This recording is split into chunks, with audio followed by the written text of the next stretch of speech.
Good evening. My name is Bret. Sometimes I wear a beret. And happy Halloween, everyone! I do love this time of the year. Fall, all the beautiful pumpkins that come out, fall decorations, the candy, always good stuff. The treats and the tricks. So why not find something online, fall-related, to review for you guys? Well, that's going to take us right to a new site. We haven't talked about this one before, but you've probably heard of it, and if not, let me introduce you to Instructables. Instructables, well, is a place where you can learn how to make anything. So, in the spirit of Halloween theme, what is it they have on there that might be Nerf related? Vampire hunting gun prop with UV bullets. Yeah, that should work. That's Halloween themed. Oh boy. By E. Wilhelm, in costumes, weapons, and armor. 43,000 views, 92 hearts, and a bunch of comments that I won't be reading. Introduction. For Halloween 2008, I was a vampire bounty hunter that specializes in killing my own kind. I traveled to New Orleans, which is sort of vampire mecca, and the hunting was spectacular. Here, I document how I made my vampire hunting handgun with UV bullets and cartridge prop, which was inspired by the UV weapons in the movie Underworld. Well, it's the 10-year anniversary of this article, so that's celebration for something, I suppose. I didn't know that New Orleans was the vampire mecca either, so I've already learned something. That's great. This guy looks pretty familiar. Can I think of anyone? The Nerf vampires? We won't talk about. Nah. We won't go there. We won't go there. Step 1. Start with a suitable toy gun. I chose a Nerf N-Strike Maverick, which is quite an amazing toy for only $8. Can you think of a more iconic Nerf toy? The Maverick has been around, well, since 2004, I believe. Says so right here. Or maybe even earlier than that. But Maverick was one of my first blasters. This is probably the most recent paint scheme of it too. So even though they've improved upon it with like the strong arm and the disruptor, they still make the classic Maverick. Maybe it is tried and true and will never die. But it was, like, this is no longer the best. I'm sorry. But that's it. 10-year-old article. I digress. Step 2. Disassemble the gun. Disassemble the gun and figure out how to fit some lights inside. Why do I have to figure that out? This is your guide. I don't have to figure out jack squat. We have the internet anyways, and what I've seen on the internet in the past, I've seen many different versions of LEDs put into a Maverick. There's a lot of dead space in the top and the bottom and the handle for that matter, so it could be really cool to see that. Usually it's in a clear shell though, because then you can see the LEDs shining through. Step 3. LEDs and a battery in the barrel. Putting the LEDs and a battery into the barrel allowed the barrel to still rotate and advance when you pull the trigger. I cut slits in the side of the barrel with a Dremel to allow light to come out of the sides, in addition to the front. I had to cut away portions of the barrel to get everything to fit. I soldered 6 white LEDs in series with a resistor, switch, and a 9-volt battery clip. Each LED was then hot glued into position within the barrel. Okay, I would not have guessed putting the lights in the cylinder of all places, but if you got everything to fit inside, sure, that's great. I would wonder though if that would hinder performance, just regular operation, because the cylinder is always the problem with the Maverick.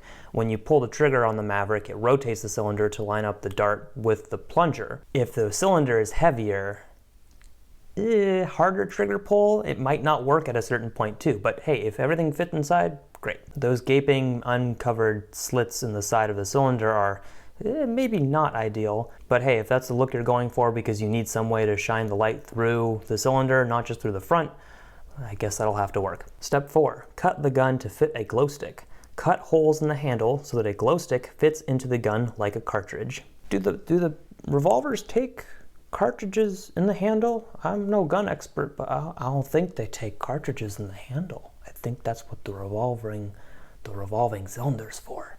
That's where the bullets go. This is the thing that jumps out at you immediately when you see this blaster too. I didn't realize that was what it was supposed to be, but hey, maybe it's different. This is Nerf, I don't know. We're gonna move on from this. Step 5, spray paint. Spray paint the body black and the trigger and other highlights silver. I also did a light coating on the inside, so no yellow would be visible along with the seam of the body. All black paint job. Nowadays, I know it's like we don't want to see all black paint jobs for safety reasons, but also with just spray painting it all black, it's kind of lazy. I'm not gonna, judge it too much if it's just a prop, but if you're taking it outside, right, use caution, and just putting silver highlights on it isn't that much helpful either. I don't understand why you're trying to get rid of the yellow of the inside of the Maverick too, if you're gonna have a yellow glow stick sticking out of the handle. If anything, that kind of matches. Wouldn't a little blood splattering be kind of nice on, a toy replica like this? Vampires, blood, bleh. Step 6, dry brush silver. Inspired by many of GMJ Howe's paint jobs, I dry brushed silver to give the gun a worn look. I found it most effective to spray silver paint into a small puddle, dip a paintbrush in the puddle, then paint newspaper until I was barely transferring any further paint. Finally, I would use the almost dry paintbrush to highlight the edges and any other exposed surfaces that would likely be worn. I also sanded off the Nerf logo on the side. So there you go, dry brushing was considered, but no red splatter for vampire blood. That's disappointing.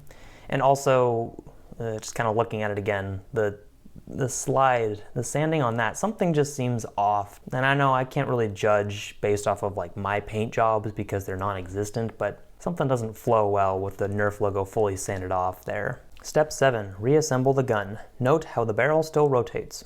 I mean, for your sake, I really hope it does. Let's get a final look at this beautiful masterpiece. And step 8, hunt vampires. Crack the glow stick, switch on the LEDs, and hunt down some vampires. Actually, I have another question. Where's the switch to turn on the LEDs in the cylinder? I imagine it has to be inside of the cylinder if they're all still connected. Is it on the outside? Is it in the back of the cylinder? I don't see a picture that actually depicts where that switch is. If it's in the back of the cylinder, like maybe when you pop it out to reload, that would be kind of nice, but it would have to be indented a little bit so it doesn't interfere with the back. It doesn't look like it's on the side. Is it inside the cylinder, encapsulated? No, I hope not. Also, I just gotta know, what do you do to reload these glow stick cartridges? If you run out of one, can you just pop it out through the bottom and then reload? Because it has to be hooked in there, so I'm imagining you have to unscrew it, open it up, and put the glow stick back in. Though at this point, you probably have to open that up just to turn on and off the LEDs in your cylinder, so I guess it's not a big deal at that point. I'm going to assume that no actual performance modifications were done to this Maverick. But I don't think that's the point of this blaster. This blaster is meant to hunt vampires. Hunt those accursed fellow vampires. You know what? I can't. What do you think Drac would think of this thing? I went on this long without saying his name, right? Oh, I'm sure he would love something like this. Yeah, just a fellow vampire hunting vampires with a Nerf blaster, right? That's So, what do you think of this vampire hunting prop? I hate everything about this. Yep, I completely understand, yeah.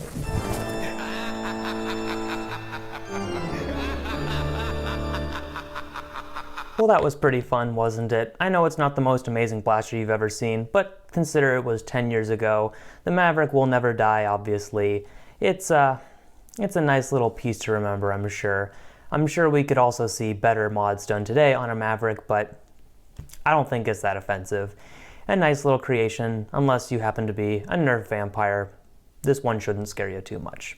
Thank you everyone for watching. You have a wonderful Halloween and a rest of October, unless you're watching this in November, in which case think back to when it was October, and I'll see you later.